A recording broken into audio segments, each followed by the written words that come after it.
par ces chants, daigne remplir ce lieu de ta présence.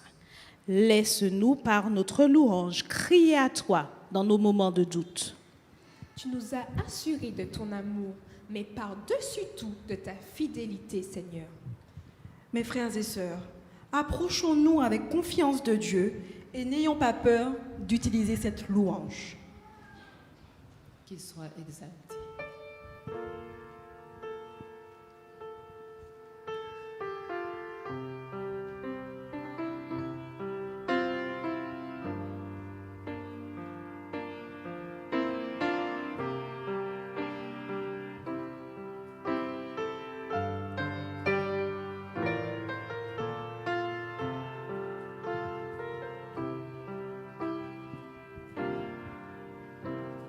Au pied de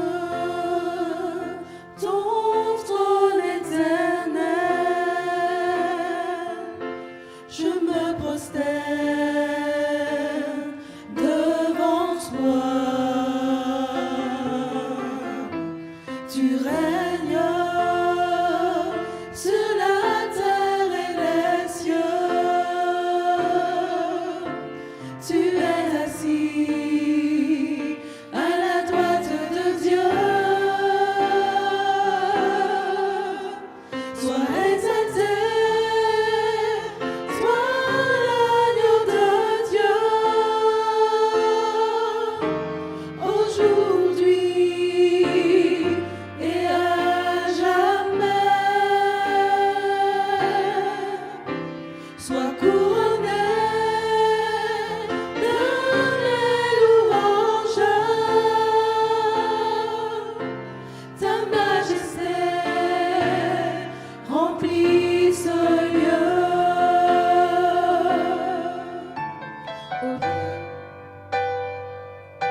Au pied de ton trône.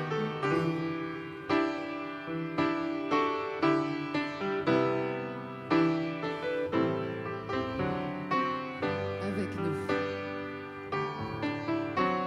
Au pied de ton trône éternel, je me prosterne devant toi.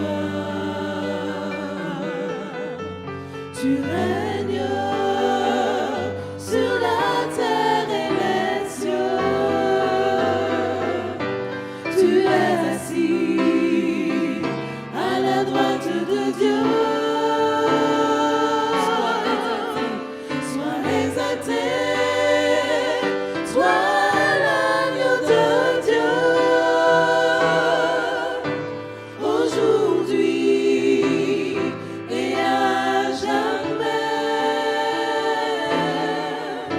sois couronné de mes louanges. Ta majesté remplit ce lieu. Sois exalté, toi l'agneau de Dieu. Aujourd'hui et à jamais, sois couronné de mes louanges. Ta majesté remplit ce lieu.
encore exalté, Seigneur.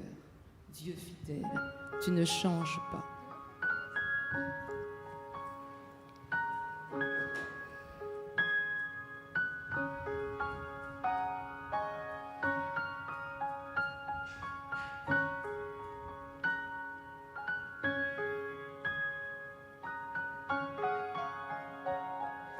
Dieu fidèle, tu ne changes pas.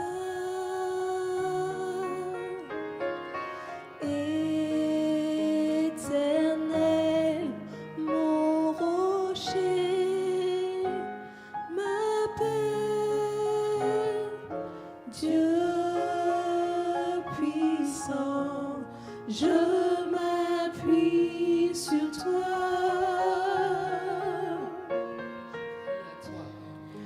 Et je crie vers toi, car tu es mon Dieu. Oui, je crie vers toi, j'ai besoin de toi. Dieu fidèle, Dieu fidèle, tu ne changes pas.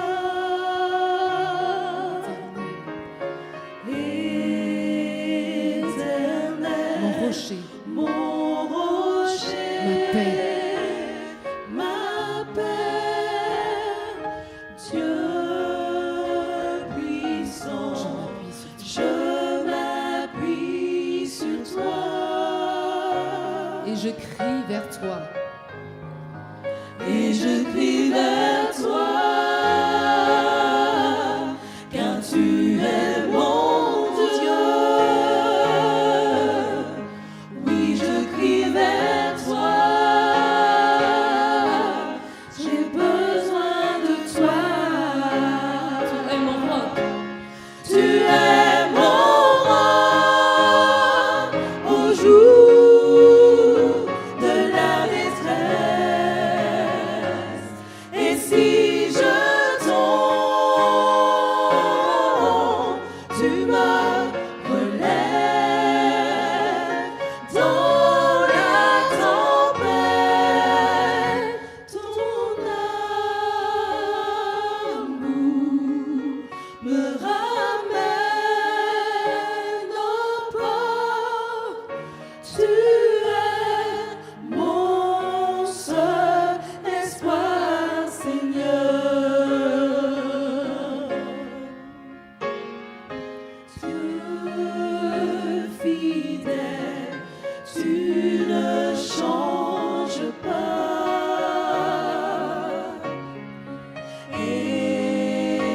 Éternel, mon rocher, ma paix, Dieu puissant, je m'appuie sur toi. Et je crie vers toi, car tu es mon Dieu. Oui, je crie vers toi, j'ai besoin de toi. tu es mon roc, Tu es mon roi au jour de la détresse. Et si je tombe, tu me relèves dans la tempête. Ton amour me ramène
rempli d'ardeur, veut courir pour saisir le prix de valeur.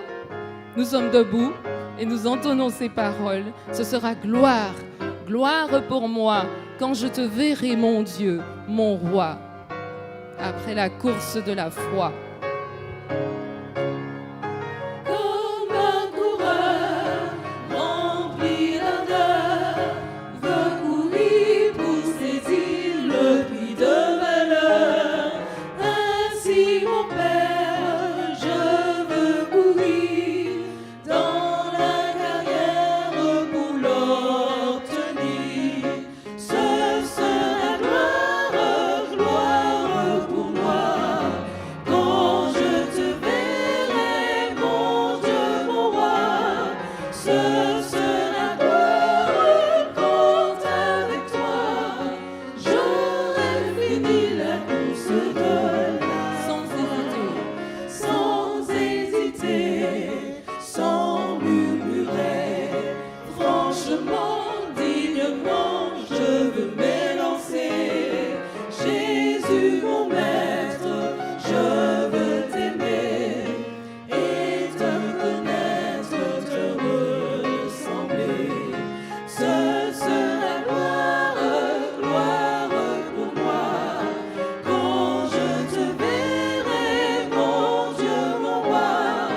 Ce sera gloire, quand avec toi j'aurai fini la course de la foi.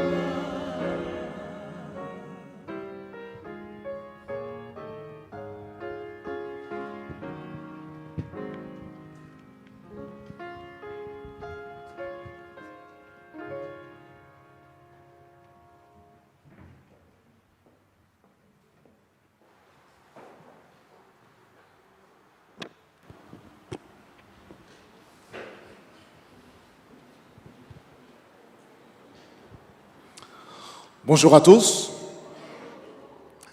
Bonjour à vous qui êtes présents sur place ici à Horeb. Bon sabbat à vous tous, ainsi qu'à ceux qui sont avec nous mais sans être en présentiel. Ceux qui sont derrière leur écran et qui suivent notre service en ligne. Nous sommes contents que vous soyez des nôtres ce matin. En tout cas, c'est un plaisir pour moi, frères et sœurs, chers amis, de vous retrouver. C'est toujours un plaisir. Chaque fois que je viens à Horeb, c'est un plaisir et nous serons encore ensemble demain soir, Dieu voulant, à 18h pour notre cercle d'études approfondies. Et c'est un privilège que Dieu nous accorde de nous retrouver chaque sabbat pour louer, exalter son nom et recevoir de Dieu des instructions pour avancer dans notre cause chrétienne. Ainsi donc, je voudrais dire merci au Seigneur et que la gloire lui revienne dès maintenant et au siècle des siècles. J'aimerais ce matin vous rappeler que nous sommes dans le cadre de la semaine de la famille que nous terminons aujourd'hui. Les chantres qui nous ont amenés dans ce moment de louange ont conclu avec le chant-thème pour cette semaine, comme un coureur. Je ne connaissais pas le chant, j'avoue, mais je crois que c'est un beau chant avec un message important. Laissez-moi vous inviter, chers amis, à vraiment accorder toute votre attention au message de ce matin. Il y a une raison au moins pour laquelle je dis cela. La famille a de la valeur aux yeux de Dieu. Est-ce que vous croyez cela? La famille a de la valeur aux yeux de Dieu. Vous le croyez ou pas? Moi, j'y crois. Et tous, ce matin, nous sommes concernés. Que nous soyons dans une famille, vous savez, au sens classique du terme, hein, père, mère, enfant, ou bien père, mère sans enfant, ou bien monoparental, ou veuf, ou séparé, ou peu importe la structure de notre cellule familiale. Le message que nous allons considérer ce matin nous concerne tous, parce que la famille et chaque individu a de la valeur aux yeux de Dieu. Je vous invite à incliner la tête. Nous allons demander à Dieu de nous prédisposer au message de ce matin.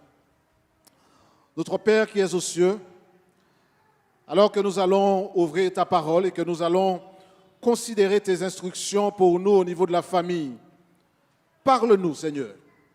Interpelle-nous et fais de nous non seulement une famille d'église selon ta volonté, mais visite chaque famille présente ici ce matin, ou ceux qui sont avec nous en ligne, et que ta grâce et ta bénédiction reposent sur nous tous.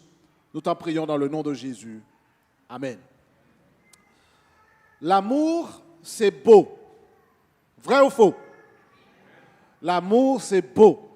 Est-ce qu'il y a des gens ici qui ont déjà vécu l'amour, qui ont déjà été amoureux? Je n'ai pas besoin d'une calculatrice, là, vraiment. Où personne ne veut dire, parce que l'amour, c'est beau, hein? C'est extraordinaire, ce sentiment qui vous chatouille. Quand vous vous levez le matin et le premier visage, après celui du Seigneur Jésus, bien entendu, qui apparaît dans votre esprit, c'est le visage de cette bien-aimée personne que vous chérissez de vos voeux et pour laquelle vous demandez à Dieu d'accélérer le calendrier pour que la date du mariage arrive. L'amour, c'est beau lorsque vous êtes là et c'est cette personne qui habite vos rêves, qui marche dans votre esprit. L'amour, c'est beau, c'est quelque chose d'exaltant, d'extraordinaire. Quand on est amoureux, on a l'impression qu'on flotte. Je vous regarde et je sens que certaines personnes se disent, c'est vrai, le bon vieux temps. C'est beau l'amour, c'est extraordinaire d'être amoureux et puis de sentir comment dans ses veines, il y a quelque chose qui coule et qui vous donne l'impression d'être sur une autre planète.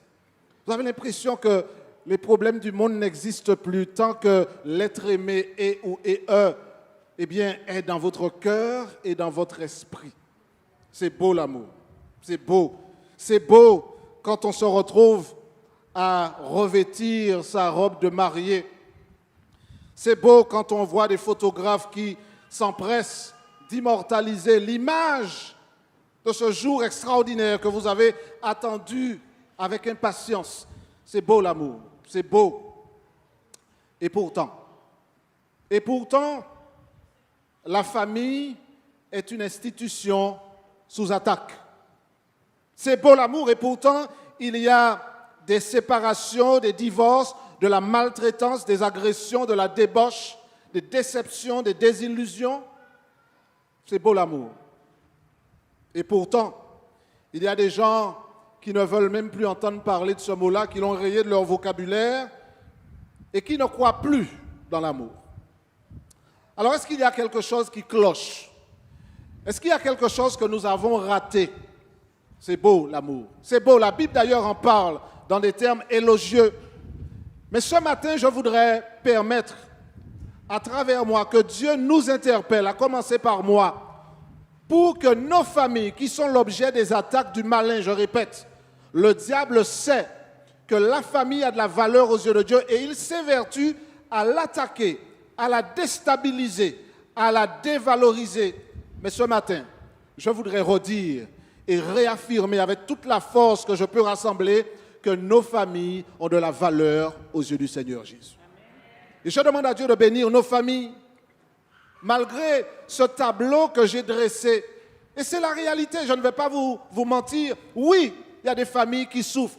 Oui, il y a des maris qui n'assurent pas leur rôle de mari ou de père. Oui, il y a des femmes qui n'assurent pas leur rôle. Oui, il y a des enfants qui sont à la dérive.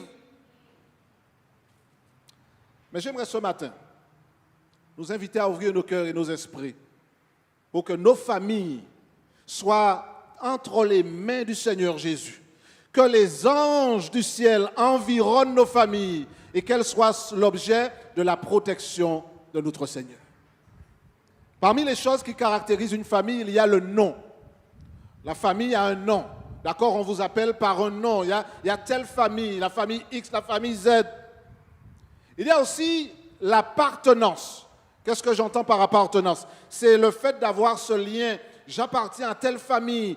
Mon père, c'était telle personne. Ma mère, c'était telle personne. Je suis leur descendance et je vais continuer la lignée. Et puis, il y a aussi la ressemblance. Dans une famille, il y a ce trait de ressemblance. Quand on voit un enfant, parfois même sans avoir son nom, on voit un air de famille. On voit que cette personne ressemble à tel couple qu'on connaît. Et on peut faire le rapprochement. Il y a cet air de famille. Les familles sont censées vivre dans l'unité, dans l'harmonie. Et je ne parle pas d'un rêve ou d'une illusion. Je dis, frères et sœurs, chers amis, que le vœu du Seigneur Jésus, c'est que nos familles vivent dans la paix, dans l'unité et dans l'harmonie. Est-ce que vous croyez à cela, frères et sœurs? Je crois que c'est le vœu de Dieu. Ça ne veut pas dire que le monde est simple. Ça ne veut pas dire que les choses sont faciles. Mais je crois que l'objectif de Dieu, c'est que nos familles vivent cela. La paix, l'unité, l'amour. Maintenant, je voudrais dire les choses de manière pratique. Ce matin, ce ne sera pas un sermon théorique. Je voudrais parler de nous et des choses que nous vivons. Mais je voudrais le faire en commençant par ouvrir la parole de Dieu. Genèse, le livre des commencements. Genèse chapitre 2. Genèse chapitre 2. Il y a un verset qu'on cite souvent dans les cérémonies de mariage, et pour cause. Genèse chapitre 2, verset 24. Le texte dit, « C'est pourquoi l'homme quittera son père et sa mère et fera quoi? S'attachera à sa femme et ils deviendront... » Alors, il ne faut pas avoir peur de le dire, hein, c'est dans le texte, hein, d'accord? Le texte dit clairement, il s'attachera à sa femme et ils deviendront une seule chair. Donc, l'idée d'avoir une seule chair, pour Dieu, ce n'est pas simplement une proximité physique, c'est de former une entité harmonieuse, une entité qui marche selon les instructions de Dieu. Et dans le cadre de la vie de famille, ce verset n'a jamais eu autant de sens. Les deux deviennent une seule chair. Maintenant, ayant placé ce cadre, je vous demande d'ouvrir vos yeux à ce que le livre de la Genèse nous dit. Et vous comprendrez pourquoi, très simplement, nous ne pouvons pas passer à côté de cette réalité. Genèse 2, verset 19. Nous allons commencer d'ailleurs au verset 19. Genèse 2, verset 19. Regardez bien ce qui est dit ici. Et peut-être que c'est là que nous comprendrons pourquoi est-ce que des familles harmonieuses, ce n'est pas un vœu pieux, mais c'est une réalité que nos familles peuvent vivre par la grâce de Dieu. Voilà ce que Genèse 2, 19 déclare. L'Éternel Dieu forma de la terre, dis-moi que vous m'aidiez, qu'est-ce qui est dit? Forma de la terre quoi? Tous les animaux des champs et tous les oiseaux du ciel. Et il les fit venir vers l'homme pour voir comment il les appellerait afin que tout être vivant porta le nom que lui donnerait l'homme. Et au verset 20, verset suivant. Et l'homme fit quoi? Il donna des noms à tout le bétail, aux oiseaux du ciel et à tous les animaux des champs. Mais pour l'homme, il ne trouva point d'aide semblable à lui. Je m'arrête là avant de poursuivre. J'aimerais juste dire une chose. Lorsque je lis ce passage, Adam donne des noms aux animaux. Nous sommes d'accord? Est-ce que lorsqu'Adam nomme les animaux, il est seul? Question facile. Est-ce qu'Adam est seul lorsqu'il nomme les animaux? Relisons bien le texte. Alors c'est bien que nous répondions ici parce que je veux rester scotché au texte. Parce que c'est dedans que je trouve la réponse. Le texte dit quoi? Qu'au verset 20, l'homme donna des noms à tout le bétail, aux oiseaux du ciel et à tous les animaux des champs. Mais pour l'homme, il ne trouva point d'aide semblable à lui. Ah, c'est peut-être la dernière partie du passage qui nous fait dire non. Mais si je lis le texte, je peux dire oui, Adam n'était pas seul, il était avec qui? Il était avec Dieu, puisque c'est Dieu qui lui dit, j'amène les animaux vers toi, et puis qui lui donne l'instruction de nommer ces animaux. Donc, Adam n'est pas seul, Adam est avec Dieu, son créateur. Je peux donc dire ce matin, et suivez bien ce que nous sommes en train de dire, qu'avant même qu'Adam ait une aide semblable à lui, Adam communiquait déjà avec Dieu. Il y avait donc déjà une relation entre Adam et Dieu avant qu'il ne se retrouve avec une aide semblable à lui. Dans le récit de la Genèse, tel qu'il apparaît dans Genèse 2, Adam a connu Dieu avant de connaître sa femme. Je voudrais que ça reste gravé dans notre mémoire. L'harmonie dans la famille, les familles qui réussissent, ce sont des familles où l'homme d'abord connaît Dieu et entretient une relation avec lui avant d'entreprendre de rencontrer quelqu'un qui lui ressemble. Laissons la chose macérer dans notre esprit. Je lis au verset 21 et 22, toujours de Genèse 2. Suivez bien avec moi. Qu'est-ce que je lis? Verset 21. Alors, l'Éternel Dieu fit tomber un profond sommeil sur l'homme qui s'endormit. Il prit une de ses côtes et referma la chair à sa place.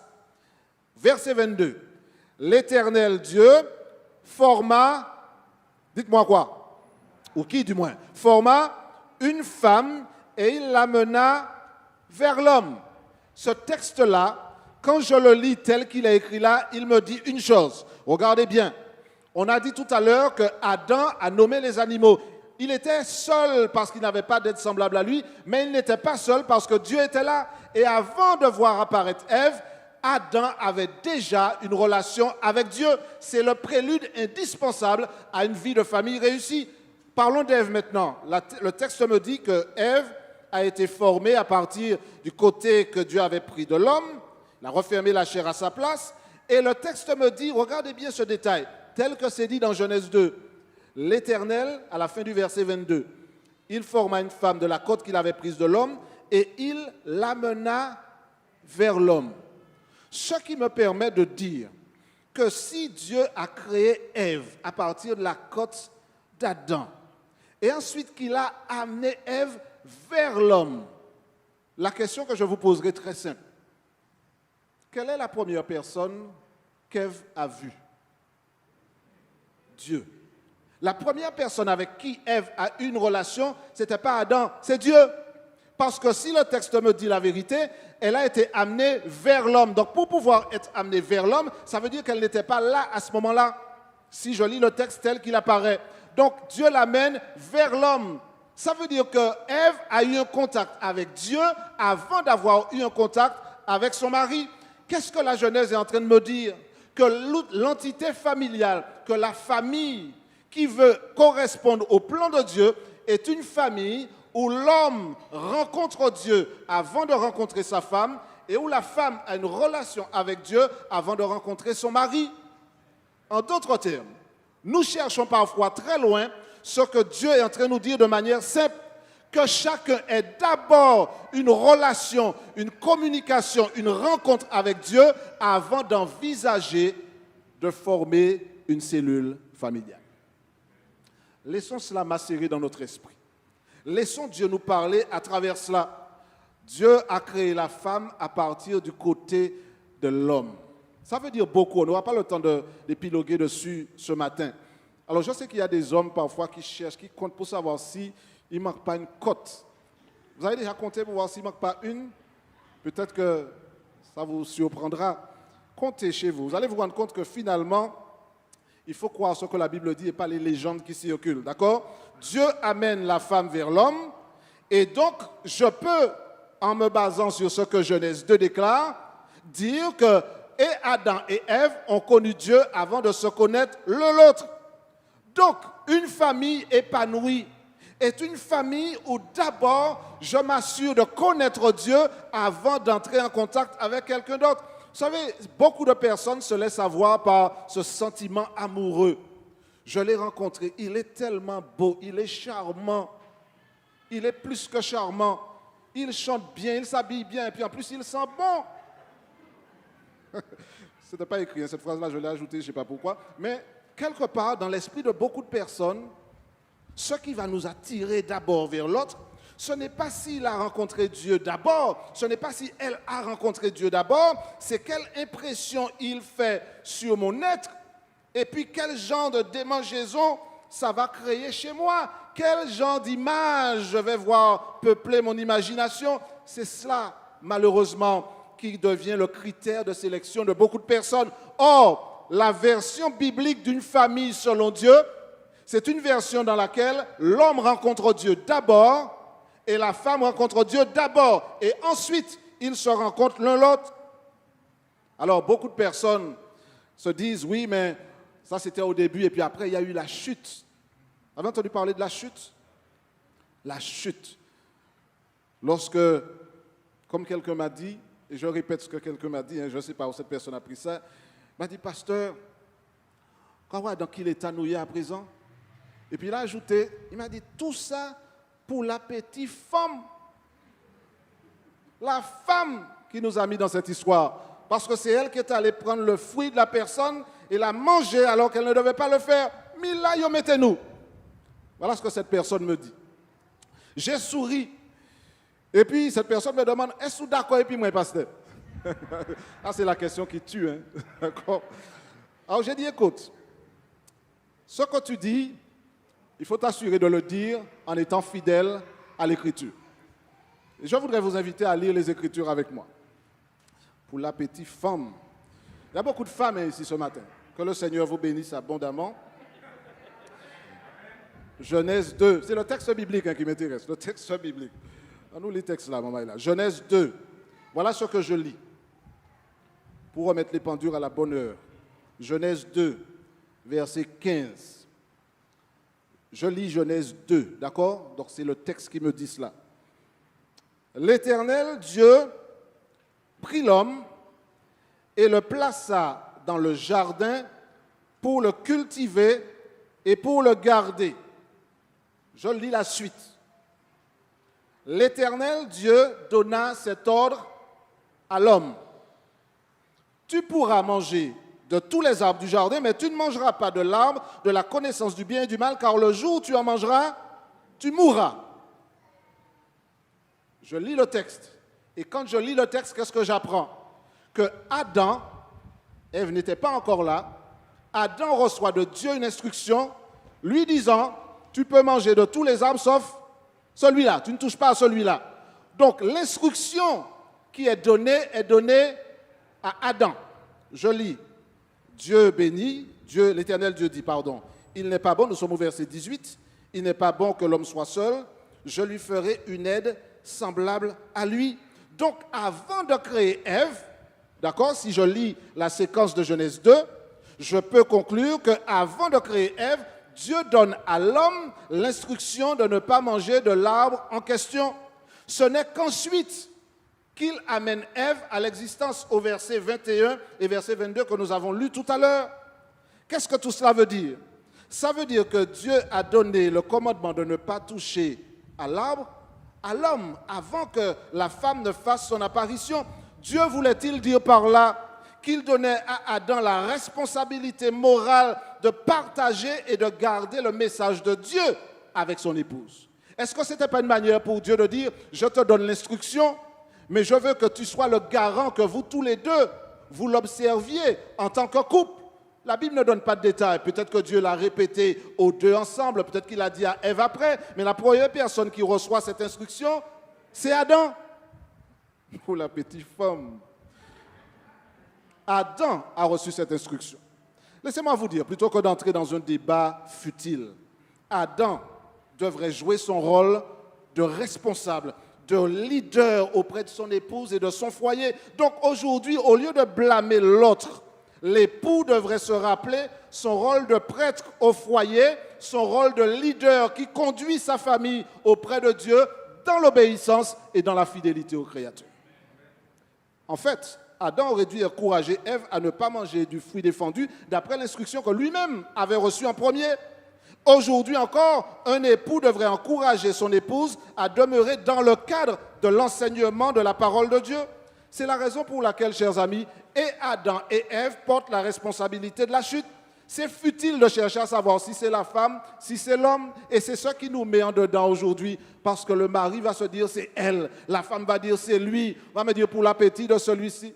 Mais non, mes amis, revenons au texte biblique. La responsabilité de la chute incombe aux deux personnes qui avaient tous les éléments pour ne pas chuter, mais malheureusement, elles sont allées dans la mauvaise direction. Chacun doit pouvoir reconnaître que seul l'Esprit de Dieu peut me transformer et faire de moi la personne que Dieu désire que je sois. Je veux être dans une famille qui fonctionne. Est-ce que je suis un mari exemplaire? Est-ce que je suis une épouse exemplaire? Je l'ai dit tout à l'heure, la situation est critique dans la société aujourd'hui. Il y a tellement de familles qui explosent, des divorces qui se multiplient, des enfants qui souffrent. Il y a de la haine, il y a de la maltraitance. Je ne vais pas donner d'explications simplistes. Je suis bien placé en tant que pasteur depuis plus de 30 ans pour savoir qu'il y a des situations extrêmement complexes. Mais je voudrais vous dire une chose ce matin. Lorsqu'on entend un enfant vous dire, après lui avoir posé une question, Est-ce que tu veux aller au ciel quand Jésus va revenir? Et qu'un enfant dit non, je ne veux pas y aller, on est obligé de reposer la question pour savoir si on l'a mal formulé. Est-ce que tu veux aller au ciel lorsque Jésus reviendra? Non, je ne veux pas y aller. Et c'est en fouillant qu'on réalise que l'enfant dit non, pas parce qu'il ne souhaite pas vivre avec Jésus, mais il répond avec une innocence révélatrice. Je ne veux pas y aller parce que papa et maman seront là. L'idée même de vivre dans un contexte où maman et papa seront là donne une idée de ce que l'enfant vit avec un foyer où les deux ne s'entendent pas, où les paroles qui sont échangées sont des paroles de violence, où l'atmosphère est une atmosphère d'agression permanente. Vous imaginez ce que ça veut dire? Et la distance qui sépare cette réalité-là de l'objectif que Dieu avait. Alors, pour des familles qui vivent quelque chose d'épanoui, j'aimerais dire et redire que chacun des membres de la famille, père, mère ou homme, femme ou enfant si vous en avez, je répète, ça concerne toutes les familles ou toutes les structures, que ce soit des familles monoparentales, séparées ou autres, nous avons tous besoin d'entendre cette parole. Il nous faut d'abord connaître Dieu personnellement. Il nous faut, et je le dis peut-être encore davantage pour ceux qui envisagent de se marier, ceux qui envisagent de fonder une famille, c'est bien qu'ils sachent chanter. C'est bien qu'il s'habille élégamment. C'est bien qu'il ait la liste de tous les vêtements de marque et qu'il les revêt régulièrement en impressionnant son entourage. C'est bien qu'il soit charmant. C'est bien qu'il soit beau, qu'il sente bon, qu'il ait belle coiffure, etc. Formidable. Mais assurez-vous, avant de dire oui au bonhomme, que c'est quelqu'un qui connaît le Seigneur Jésus. Assurez-vous qu'il connaît Dieu. Parce que parfois, il chante bien, mais il n'a jamais rencontré la personne dont il est question dans le chant. Il s'agit pour vous de ne pas créer justement d'autres familles dysfonctionnelles en étant aveugle au moment de votre choix. Oui, elle est belle. Oui, elle sent très bon. Oui, elle chante bien. Oui, elle mange bien. Oui, elle travaille, elle a de l'argent. Et alors, est-ce qu'elle connaît le Seigneur Jésus? Est-ce qu'elle a rencontré Jésus avant de rencontrer Ève? Est-ce qu'elle a rencontré Jésus avant de rencontrer Adam? Est-ce qu'il a rencontré Jésus avant de rencontrer Ève? Est-ce que vous avez posé ces questions-là, vous vous êtes posé ces questions-là avant de vous engager? Alors, je répète, nous ne sommes pas naïfs. Nous savons très bien qu'il y a des gens qui font semblant de connaître Jésus. Il y a des gens qui ont l'apparence, qui sont des personnes qui ont le masque, qui ressemblent à de vrais chrétiens et qui promettent la lune, mais qui n'ont pas rencontré le Seigneur Jésus. Et je le dis avec un pincement au cœur parce que je sais qu'il y a des familles qui souffrent. Nous sommes en train de parler dans le cadre de cette famille, de cette semaine de la famille, de choses concrètes. Il y a des familles qui souffrent parce que l'homme qu'on a épousé s'est métamorphosé, est devenu un monstre. Et le moment est arrivé pour nous, et je le dis dans les deux sens, mais je commence par les frères. Ce n'est pas normal d'être à l'église et de ressembler à un ange à l'église. On va dire tout le monde bonjour. On est sage, on ressemble à Jésus. On est assis comme Jésus. On est extraordinairement exemplaire. Et puis là, nous arrivons en Kaila, on devient un monstre. Le frère qui chantait gloire à Dieu, alléluia, il connaît, sans même ouvrir le cantique, il chante tout par cœur, il connaît les versets, il connaît tout. Un ange à l'église. Et puis dans le foyer, il maltraite la malheureuse. Lui parle n'importe comment. Jamais il ne va lui donner un coup de main. Il la transforme en boniche, en domestique. Mais nous qu'à chanter, hein? Semaine de la famille. Il y a un moment, il faut arrêter de faire du cinéma. Il faut commencer à être vrai avec le Seigneur Jésus. Être vrai avec son conjoint. Il faut rencontrer Jésus d'abord. Et c'est quand j'ai rencontré Jésus que je verrai que celle que le Seigneur m'a donnée comme épouse, je dois la respecter, je dois l'aimer, je dois la chérir. Ce n'est pas tout de dire oui devant le pasteur. Hein. En tant que pasteur, j'ai célébré des dizaines, peut-être même des centaines de mariages. Je n'ai jamais rencontré quelqu'un qui dit non lorsque je pose la question. Voulez-vous épouser? Enfin, oui. Avec un grand sourire. Il a dit oui. Le oui, ce n'est pas simplement dire oui devant le pasteur, c'est dire oui lorsque votre femme est à la maison, elle est malade, et puis que dans l'évier, il y a 1 kilomètre de vaisselle. Alors, au lieu d'aller prendre la télécommande et vous asseoir sur le fauteuil, mettez-la maison dans l'évier et puis faites la vaisselle là. C'est ça la manière de dire oui. C'est ça, dire oui. Dire oui, c'est être engagé, de servir son foyer, d'être exemplaire. Il y a beaucoup de choses que je dis que ce n'est pas écrit là, hein, il faut que je fasse attention. Chacun doit connaître son rôle. Chacun doit connaître son rôle. Je suis une épouse. Par conséquent, je dois, par la grâce de Dieu, m'assurer que je rencontre Jésus chaque jour, qu'il m'inspire et qu'il me permet d'être une bonne épouse, une bonne mère si j'ai des enfants, mais que je sois exemplaire dans mon foyer, dans mon rapport avec mon époux, dans mon rapport avec mes enfants, dans le témoignage que je donne, dans ma nourriture spirituelle, de quoi je nourris mon esprit, de feuilleton ou de la parole de Dieu. Qui suis-je exactement en tant qu'épouse? Je crois qu'il nous faut avoir le courage de tirer le frein à main et puis de dire on arrête de faire simplement la routine, la roue libre est terminée, il faut maintenant se poser les vraies questions. Alors ce matin, on pourrait dire beaucoup de choses, mais je voudrais que nous, ici présents, ou ceux qui nous regardent en ligne, que nous puissions vraiment demander à Dieu de parler à nos consciences, de visiter nos familles. Je répète, il y a trop de familles qui souffrent, il y a trop de femmes qui pleurent, qui versent des larmes, parce que l'homme n'est pas à la hauteur de son engagement conjugal. Beaucoup de paroles, mais rien du tout derrière. Il y a des femmes qui sont plus intéressées par leur apparence que de remplir leur rôle d'épouse et de mère lorsque c'est le cas. Il nous faut revenir à une vision biblique de la vie familiale. On ne devient pas un bon mari en achetant des gélules à la pharmacie pour devenir un bon père. On ne vend pas de cachet pour la bonté, le respect et l'honneur. Il n'y a pas de crème, chères épouses, pour vous frotter avec pour que vous deveniez une épouse exemplaire. Par contre, il y a un Jésus. Il y a un Jésus. Il y a un Jésus qui peut me prendre dans le creux de sa main. Et lorsque je traverse des moments difficiles, il peut me tenir et me permettre de garder les pieds sur terre, de garder ma dignité et de prier pour que Dieu agisse. Ce n'est pas toujours simple. Je répète, ce n'est pas toujours simple. Il y a parfois des personnes qui refusent de permettre à Dieu d'exaucer une prière qui est faite par leur conjoint. Conjoint qui prie pour que le mari revienne à de meilleurs sentiments, qu'il arrête de courir derrière les autres femmes et qu'il revienne dans son foyer. Et puis on prie, mais le Seigneur veut exaucer la prière, mais on fait une barrière.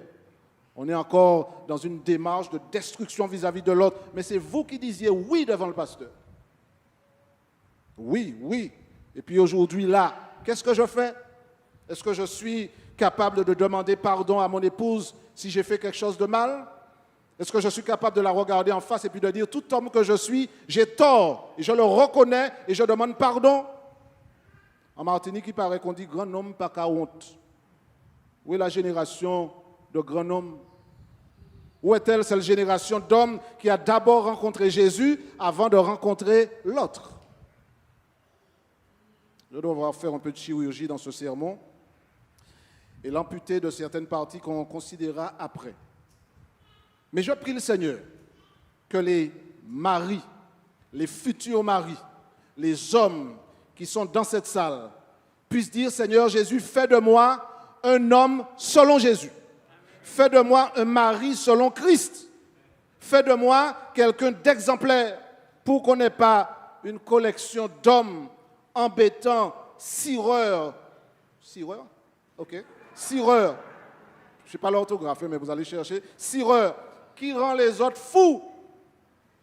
Embêtants. C'est ça, embêtants. Je dis cireurs. Embêtants. Qui ne sont pas des gens qui maltraitent. On ne peut pas aimer le Seigneur Jésus et puis agresser sexuellement ses enfants. Il faut dénoncer ces gens-là. Il ne faut pas les couvrir, il faut les dénoncer. Il faut les exposer pour qu'ils paient leurs dettes à la société et qu'ils arrêtent de détruire des vies qui seront à jamais marquées par ces traumatismes. Notre Église à laquelle j'appartiens, et en ce qui me concerne, je pratique la tolérance zéro sur ce genre de choses. Je dénoncerai ce genre de choses. Et je dis ici, si vous êtes dans cette situation, dénoncez-vous. Si vous êtes au courant de cela, ne couvrez pas votre époux. Dites les choses il y a trop de personnes qui souffrent. Je considère qu'une semaine de la famille dans l'église, ce n'est pas juste une tradition où le pasteur vient et puis il va prêcher un sermon qui parle de la famille. Il y a belle lurette que j'ai arrêté d'être ce pasteur-là. Je parle des choses concrètes. Je parle des choses qui nous ressemblent. Je parle de la réalité qu'on confronte. J'aurais pu venir et puis vous donner un beau petit sermon. Et puis à la fin, tout le monde dit Amen, on rentre chez soi et puis la suite au prochain numéro. Je ne peux pas faire cela. Parce que ça ne sert pas à grand-chose de dire, eh bien c'est bien, on a eu un bon petit sermon, on a chanté 2 ou 3 chants, et puis je reviens à la maison, et puis je fais face à la même réalité. Je crois qu'il y a un Dieu qui est bon, qui pardonne. Si vous êtes un mari malhonnête, injuste avec votre épouse, repentez-vous. Changez de voie et devenez celui que le Seigneur Jésus veut vous voir devenir. Si vous êtes une épouse partie dans la mauvaise direction, laissez Dieu vous prendre dans le creux de ses mains, vous transformer, changer votre caractère et faire de vous la personne qu'il veut vous voir devenir. Et si vous êtes des enfants, respectez vos parents. Contribuez à faire du foyer un foyer exemplaire. Aimez vos parents. Ils sont peut-être d'une autre génération. Ils ne comprennent pas forcément votre langage. Mais aimez-les, respectez-les. Parce qu'ils ont parfois trimé pour vous permettre d'arriver là où vous êtes. Alors c'est vrai, on n'est pas toujours au même niveau. Hein. Il y a des parents qui essaient de s'accrocher, qui ont même des téléphones portables, mais qui n'ont pas encore trouvé la traduction. On va leur parler de TikTok. Ils vont dire, qui c'est, est-ce que au TokTok ou... Non, ils ne sont pas à la hauteur. On ne les suit pas. Et on a l'impression qu'ils sont derrière. Mais à un moment, il faut se rappeler que la Bible dit « Honore ton père et ta mère ». Elle ne parle pas le même langage. Elle ne sait pas Facebooker, elle ne sait pas WhatsApper, elle ne sait pas Instagrammer, elle ne sait pas TikToker, mais c'est votre parent. Respectez-le. Aimez vos parents. C'est ce que la Bible enseigne. Et il nous faut pouvoir revenir à cette version de la famille. Je souhaite que Dieu bénisse vraiment nos familles. C'est beau l'amour. C'est beau, hein? Quand on aime, quand on est amoureux, quand on a 18 ans, 19 ans, et puis qu'on voit le prince charmant arriver, et puis qu'il s'assoit, et puis qu'on entend 1,3% du sermon, et puis tout le reste, c'est lui, ou c'est elle. Je vous invite à entendre 98% du sermon, et les 2% restants, priez pour que Dieu vous aide à ne pas faire une erreur quand vous avez vu Amédée rentrer, et puis que vous avez déjà fait des plans sur la comète en disant « c'est lui !» C'est lui. Vous savez, remerciez le ciel qu'on ne soit pas à l'époque biblique où on aurait envoyé un émissaire chercher quelqu'un pour vous. Vous savez que ça se faisait à l'époque biblique. On allait chercher des gens pour les autres. Maintenant, on choisit soi-même. Je ne sais pas si c'est un avantage pour certaines personnes qui, en choisissant, se disent « mais, vous savez, il faut qu'on choisisse avec les yeux ouverts. » Permettez-moi de terminer avant de lancer un appel à toutes les familles ici. Avec je le disais dans un séminaire de préparation au mariage, il paraît que l'amour rend aveugle. Vous avez entendu ça? Un père, devant marier sa fille, lui a dit, écoute, il paraît que l'amour rend aveugle. J'ai décidé de te donner un cadeau de mariage avant la date. Il est allé à la pharmacie acheter un collier, des gouttes pour les yeux. Il a dit, je t'offre cela pour que tu puisses voir clair, pour que tu comprennes que ce n'est pas tout ce qui brille qui est de l'or, et ce n'est pas les belles paroles. Il y en a qui sont spécialisés, qui ont un dictionnaire spécialisé. Ils racontent de ces choses.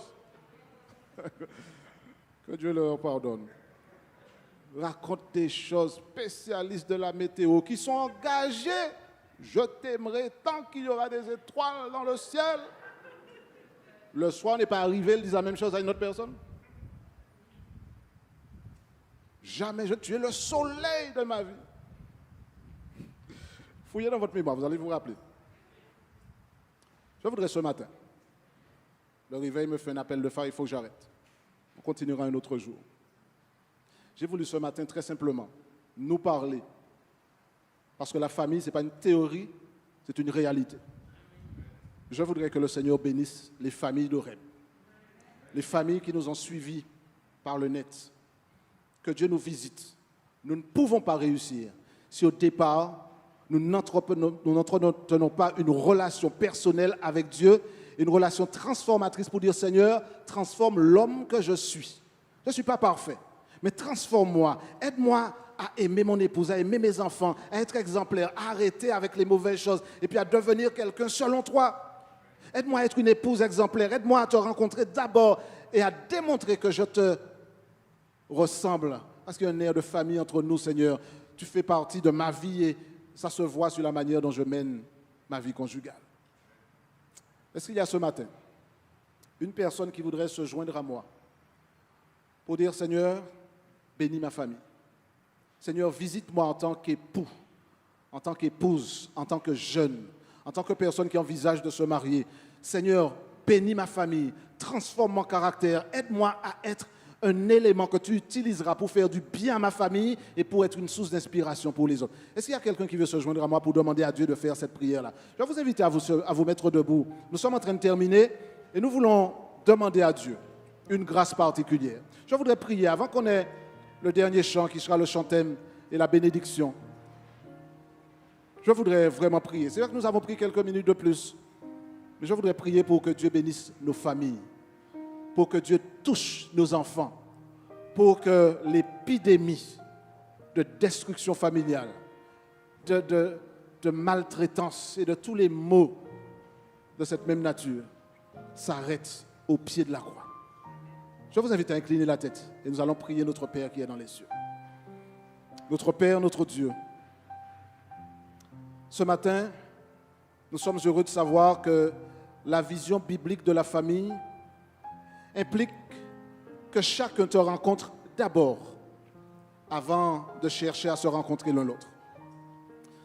Je te prie, Seigneur, pour toutes les familles de l'Église, celles qui sont en bonne santé, celles qui sont en train de vivoter, celles qui sont défaillantes, celles qui sont sur le bord de la rupture, Seigneur, au nom de Jésus, visite ces familles, par ton esprit, restaure, guéris, transforme, Seigneur.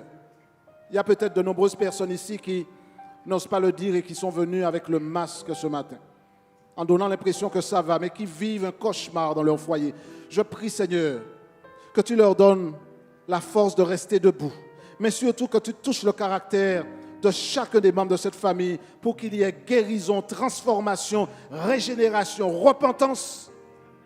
Fais du bien à nos familles, Seigneur. Nous savons que le diable les attaque, nous savons que le diable veut nous détruire, mais nous croyons, Seigneur, que la réponse est en Jésus. Alors, Seigneur, prends soin de nous. Touche nos familles, touche les hommes, les femmes, les enfants, les jeunes, que lorsque tu reviendras, la grande famille de ton peuple se retrouve avec toi dans l'éternité pour louer ton nom et te célébrer. Seigneur, entends notre prière et exauce-nous du haut des cieux, car nous t'avons prié dans le nom de Jésus. Amen. Amen. Que Dieu nous bénisse. Restons debout pour le dernier chant, pour la bénédiction.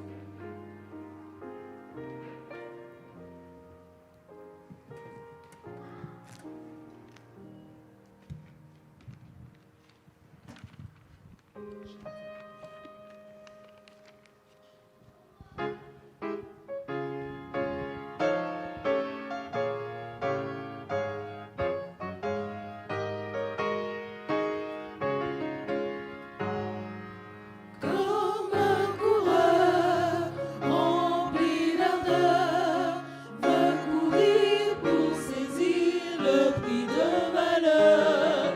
Ainsi, mon Père, je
Notre Père, notre Dieu, que ta paix, ta grâce, ta bénédiction repose sur chacun d'entre nous, ici et en ligne.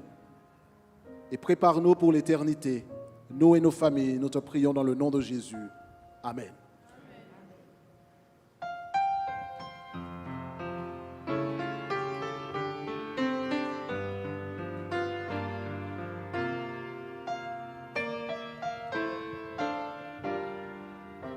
Que l'Éternel te bénisse et te protège. Que l'Éternel te regarde avec bonté et qu'il te fasse grâce et qu'il te fasse grâce. Que l'Éternel veille sur toi et t'accorde la paix. Que l'Éternel te bénisse et te protège. Que l'Éternel te regarde avec bonté